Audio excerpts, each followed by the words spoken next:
I want to make this quick message really quickly. The story of Howard Pittman got my attention the other day when I heard of his testimony. And the Lord gave him instructions and limitations on what he can do. He gave the church, the ones who truly follow Jesus, the 5 points of the church or something like that. But I'm not here to talk about those points. I'm here to talk about when Howard Pittman encountered Jesus for real. The same God that he encountered, who was Jesus, is the same one that I encountered in a dream almost a year ago from today. So it is January 2024. About a year ago, I had a dream, but this wasn't just any normal dream. I was in a open mall area, something like that. And I walked in between these two tall walkway areas, but I was on the first floor. The second floor were the two walkways that were above me, which was the second story part. And they looked like bridges, obviously. And it kind of looked almost the mall that I live near in Southwest Virginia. But anyways, then there was this big open area. And I walk in that area. And then the glory of the Lord appeared above me. And I fell on my knees, giving glory and praise to the Lord. Now, I will admit, I do not remember entirely or exactly what the Lord spoke to me about, or what I said exactly, giving praise to the Lord, but I know I was giving him praise. And then I hear these words that scare me. He said, "Depart from me, for I do not know you." And I said, "What? But Lord," and I made excuses of whatever sin I committed. And then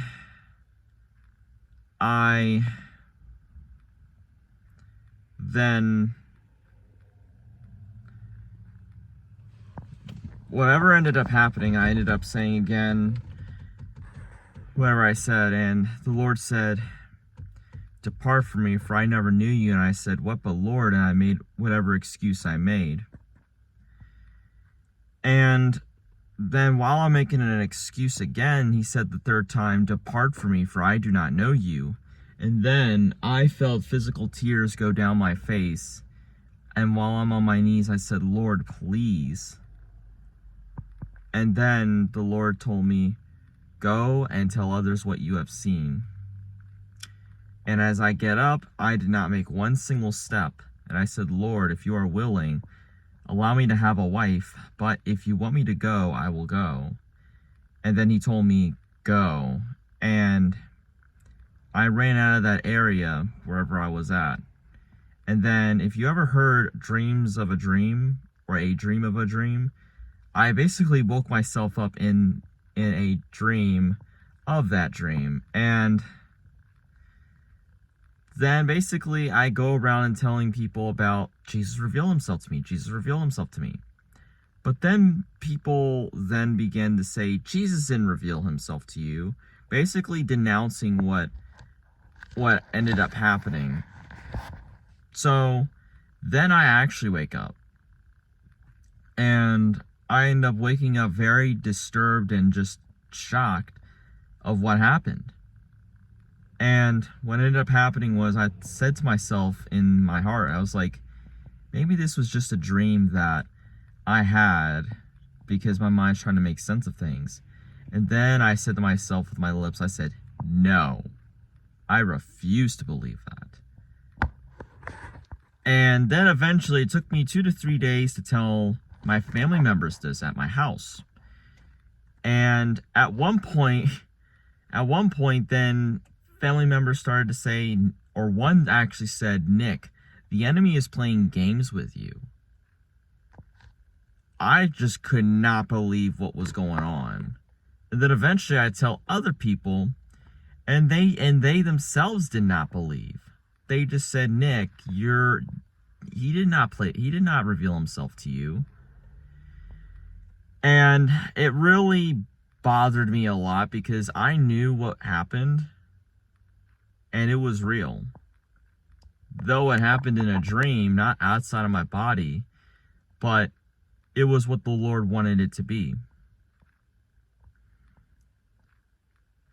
And around that time, I asked Jesus to, Lord, reveal yourself to me. Please reveal yourself to me. And he did. But it wasn't on good terms. And with Howard Pittman, it was exactly the same. When Howard Pittman died in the ambulance, did he meet the Lord on good terms? No, he did not. The Lord rebuked him for a lot of what he did in his life. When Howard told him that all the good stuff he did, they were worthless to the Lord. And there were things that he did that he was doing for himself. And then he said that his faith and works were dead. And also his Lord, which is Howard Pittman's Lord, was not the Lord himself. It was himself that he was doing for himself. And then eventually the Lord allowed him to come back after revealing himself the second time in that time period. And that message was a message that kind of made me think, that is the God that I know that revealed himself to me.